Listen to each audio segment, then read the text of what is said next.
Evening viewers, सभी का बहुत बहुत स्वागत है। और मैं हूँ गौरव निमजे, पीपल स्ट्रॉन्ग से। और मेरे साथ है Harsh from L&T construction private limited, and we are very happy to get together for discussing some thought provoking questions. तो आज हम एक ऐसे विषय पे चर्चा करने वाले हैं जो सभी के मन में कहीं ना कहीं जरूर उठा होगा। आजकल हम देखते हैं कि लोग काफी एंडेवर करते हैं एक लग्जरी लाइफ जीने के लिए। आमतौर पर देखा जाए तो हम सभी की यही एक मेजर एम होता है कि हम अपनी लाइफ बहुत ही कंफर्टेबल और लग्जरी के साथ बिताएं, और इसके लिए हम काफी स्ट्रगल भी करते हैं कुछ बड़ा अचीव करने के लिए। देखा जाए तो जैसे जैसे आसपास का वातावरण चेंज हो रहा है, हमारी दृष्टि में कहीं ना कहीं हम देखते हैं कि जो साधु समाज है इस हमारे समाज में, वो भी काफी परिवर्तित हो रहा है। और आमतौर पे अगर हम उनको देखते हैं लग्जरी के साथ जीते हुए, तो हमारे मन में एक प्रश्न जरूर उठता है कि क्या ये रियली साधु है, क्या ये सही में टीचिंग्स फॉलो करता है। और उसी विषय पे हम आज चर्चा करने वाले हैं। So we have Harsh with us, and Harsh, hope you are fine and all right. Yeah. Thank you, तो Gaurav are sir. We good Thank to you. Begin with? Yes. We can start. Yes. So Harsh, सीधा simple question आपके भी दिमाग में शायद आया होगा। तो इस विषय पे आप क्या कहना चाहेंगे कि क्या जो गॉडमैन लग्जरी में जी रहे हैं, क्या वो रियली गॉड को रिप्रेजेंट करते हैं? Yeah. Thank you. First of all, thank you, Gaurav sir, for calling me here, and welcome all viewers for this live session.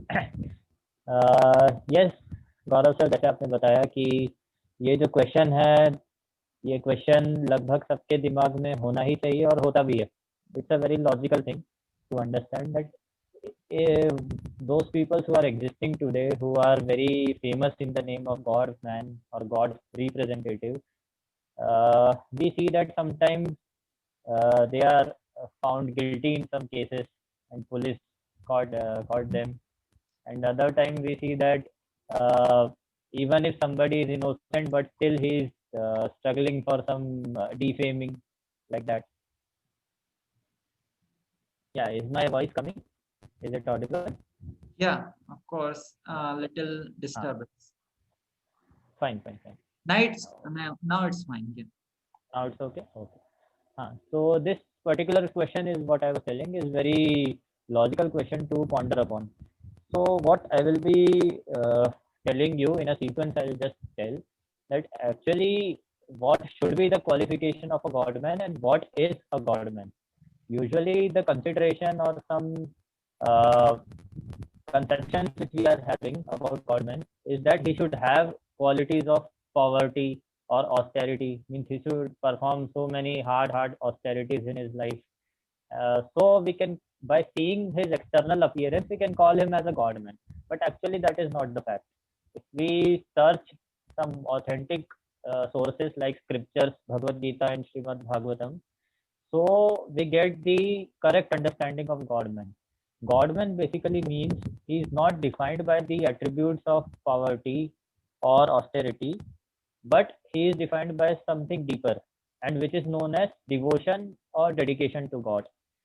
So a godman, even if he is not having the qualities of poverty, means he is very. It is not predefined that he should be living in so not so rich situation or like that. But the predefined symptom of a godman should be that his dedication and devotion towards God should be there.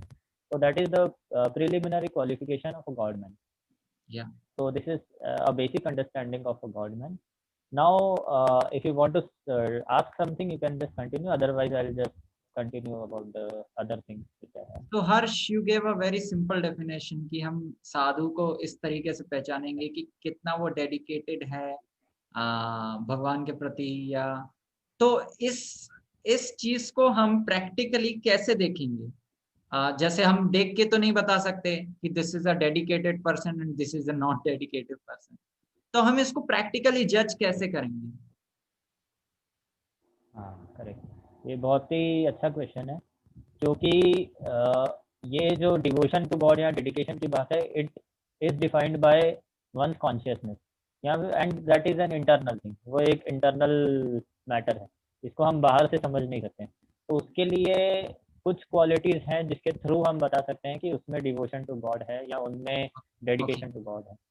जैसे कि मैंने कुछ qualities पहले कही थी जो कि misconception है, जैसे कि पॉवर्टी या ऑस्टेरिटी। अब उसके ही अपोजिट साइड में मैं कुछ पॉजिटिव क्वालिटीज बताता हूँ जो कि डिवोशन टू गॉड को कॉम्प्लीमेंट करती हैं। जैसे कि होती है, he will have a strict schedule for his day, like he will use his 24 hours, whole 24 hours in doing something which is related to God, okay. or he will use all of his time and all of his resources for propagating the message of God which is given in scriptures, and doing and benefiting those who are the children of God or all living entities.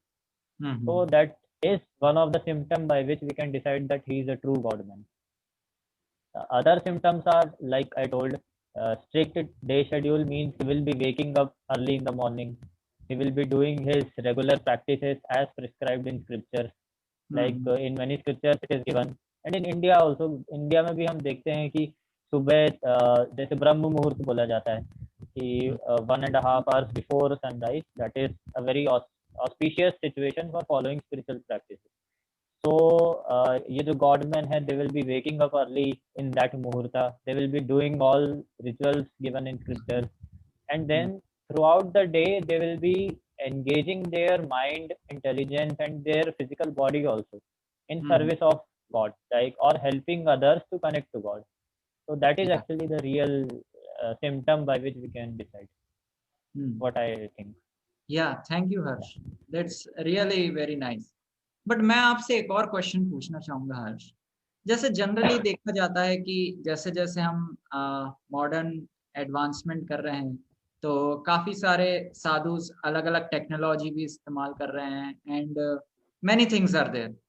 सो कहीं ना कहीं क्या हम ये feel करते हैं किसी तरह कि जो कनेक्शन है हमारा एक साधु के साथ, वो थोड़ा मतलब इस तरीके से ना मोटिवेट, स्पिरिचुअल मोटिवेट ना होके इस एक तरीके से थोड़ा प्रेस्टिजियस या कुछ ग्लैमरस टाइप का हो जाता है। जैसे कि ही इज अ ग्रेट, उनकी बहुत पहचान है, इसलिए हमारा भी उनके साथ थोड़ा आदान प्रदान है। जैसे लोग अपना बड़े बड़े गुरु के साथ दीक्षा लेते हैं या उनसे संबंध रखते हैं, तो क्या हमारा जो रियल पर्पस है या होना चाहिए कि भगवान के बारे में शिक्षाएं हैं, क्या वो कहीं मिस हो जाता है अगर हम इस तरीके के ग्लैमरस या लग्जरियस साधुस को देखते हैं? जी करेक्ट। देखिए, इसमें एक्चुअली एक अंडरस्टैंडिंग दोनों तरफ से रिक्वायर्ड है कि एक गॉडमैन की भी वो अंडरस्टैंडिंग होनी चाहिए, और and people in general should also have that understanding. वो क्या है कि जैसे अभी मैंने कुछ क्वालिफिकेशन बताए हैं गॉडमैन के, तो वो क्वालिफिकेशन सबसे पहले तो गॉडमैन को खुद पता ही होना चाहिए, because he is representing those qualities.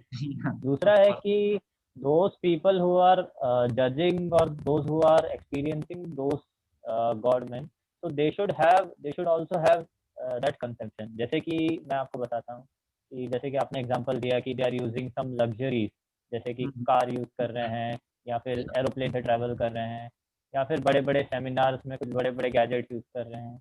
तो इसके लिए जो ऑडियंस है या फिर जो भी उनको एक्सपीरियंस कर रही है या जज कर रही है, उनका कंसेप्शन ये होना चाहिए कि जो कि वो गॉडमैन है वो सही है कि नहीं। अब उसको हम कैसे जज करें, उसको उनको इस तरह देखना चाहिए कि the definition of a godman is, we can't decide a godman by how much luxury he is experiencing or how much things he are using, but actually हमको godman को इस तरह डिसाइड करना है, because that is not a factor to decide a godman.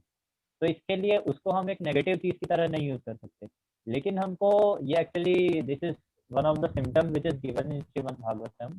Shrimad Bhagavatam आपको बताती है कि गॉडमैन के दो कैरेक्टरिस्टिक हैं। एक है इंटरनल, एक है एक्सटर्नल। तो जो इंटरनल कैरेक्टरिस्टिक है वो होता है कि उसको, जैसे मैंने डिवोशन या डेडिकेशन की बात करी कि that God man will be having devotion to God and that is more important. और कुछ हम्म एक्सटर्नल भी सिम्टम होता है, जैसे जिसे कि हम डिटैचमेंट कहते हैं। हम्म दोनों ही बहुत इंपॉर्टेंट है। तो डिटैचमेंट का मतलब ये है कि भले ही उसके पास लग्जरी होगी, भले ही वो गैजेट यूज कर रहा होगा, लेकिन वो किस पर्पज से यूज कर रहा है। If he is using those things for his enjoyment और for showing his prosperity or for making more disciples or for making more followers, then that is not a real god man. Means he is not using those things for the right purpose. But on the other hand, which everybody should think upon, but if that person is using those luxury for service to god or for propagating the message to god, of god, then he can use that. And this concept is known as detachment or yukta vairagya in the words of scripture. So that is a valid thing. और अगर हम अभी practically बात भी करें जो कि modern day चल रहा है, इसमें अगर हमें सॉरी योर या एम आई ऑडिबल करो सर? हाँ या सॉरी, लिटिल डिस्टर्बेंस। तो अगर हमें मॉडर्न डे में स्क्रिप्चर्स का कुछ प्रोपोगेशन या कुछ भी अगर ऐसा स्पिरिचुअल प्रोग्राम या कुछ भी दूसरों के बेनिफिट के लिए भी करना है, तो भी हमें ये मॉडर्न डे गैजेट्स जैसे कि मान लीजिए एरोप्लेन से ट्रैवल करना और कुछ चीजें, this have become a necessity also. So it is not like that every time they'll be hidden in a forest only. Because if they are in forest, then how people who are living, doing jobs in cities and all, they'll experience, they'll have their association. So वो understanding बहुत जरूरी है कि if somebody is in luxury, it is not like a negative thing to see upon. But if he is using that luxury for doing God service, then it is okay. He can use that for service to God. या Yeah. जैसा हर्ष आपने बताया बहुत अच्छी तरीके से कि वो अपनी जो भी प्रॉस्पेरिटी है या जो भी लग्जरी है उसको गॉड की सर्विस में लगाएंगे, भगवान की सर्विस में लगाएंगे। तो एज अ थिंग हम क्या देख के ये पता लगाएंगे कि ये एंजॉयमेंट के लिए यूज नहीं हो रहा है लेकिन सर्विस के लिए यूज हो रहा है, इस तरीके से। जैसे आम आदमी अगर जाए किसी मंदिर में डोनेशन देने, तो वो जरूर सोचेगा ये एक बार कि मेरा पैसा जो है वो सेवा में लगना चाहिए, ना कि उसको कोई मतलब साधु अपने लिए।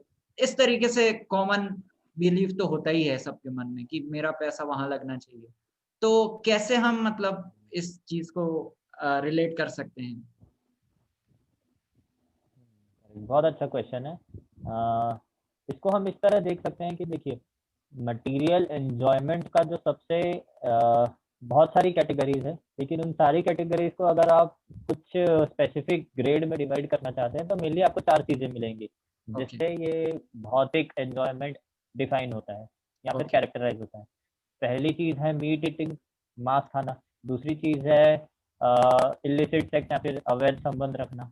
तीसरी चीज है गैम्बलिंग, गैम्बलिंग मतलब जुआ खेलना। और चौथी चीज है इंटॉक्सिकेशन। तो ये 4 चीजों से एक्चुअली, ये 4 कैटेगरीज में आप हर तरह का मटेरियल एंजॉयमेंट डाल सकते हैं, जितना भी आप सोच सकते हैं या जितना भी करते हैं लोग। तो एक ये चीज हो सकती है कि ये 4 चीजें अगर वो गवर्नमेंट कर रहे हैं, तो अल्टीमेटली वो जो भी लग्जरी है, जो भी हम एसेट्स की बात कर रहे हैं, कार हो गए, एरोप्लेन, मोबाइल फोन, गैजेट जो भी है, उन सब चीज़ों का सही इस्तेमाल नहीं कर रहे हैं, मतलब वो अपने एंजॉयमेंट के लिए कर रहे हैं। लेकिन अगर वो ये 4 चीज़ें नहीं कर रहे हैं, तो एक तरह से आप बोल सकते हैं कि हाँ, he is not using those things for his enjoyment, but he is using those things for benefiting others. जैसे कि मान लीजिए कि अगर कोई साधु है जो सेमिनार दे रहे हैं, उसमें वो कुछ प्रोजेक्टर का यूज़ कर रहे हैं, तो वो प्रोजेक्टर में अपने कुछ पीपीटी दिखा रहे हैं जो कि स्क्रिप्चर के वर्सेस होंगे कुछ, या फिर उसकी फोटोज होंगी, या उससे समझाने की कोशिश कर रहे हैं ना, या फिर अपना कनेक्शन, जो ऑडियंस है उनका कनेक्शन और बेटर बनाने की कोशिश कर रहे हैं। तो that is okay, means that is required also to make that particular communication more attractive और effective. So that is not a big thing, मतलब that is not a negative thing.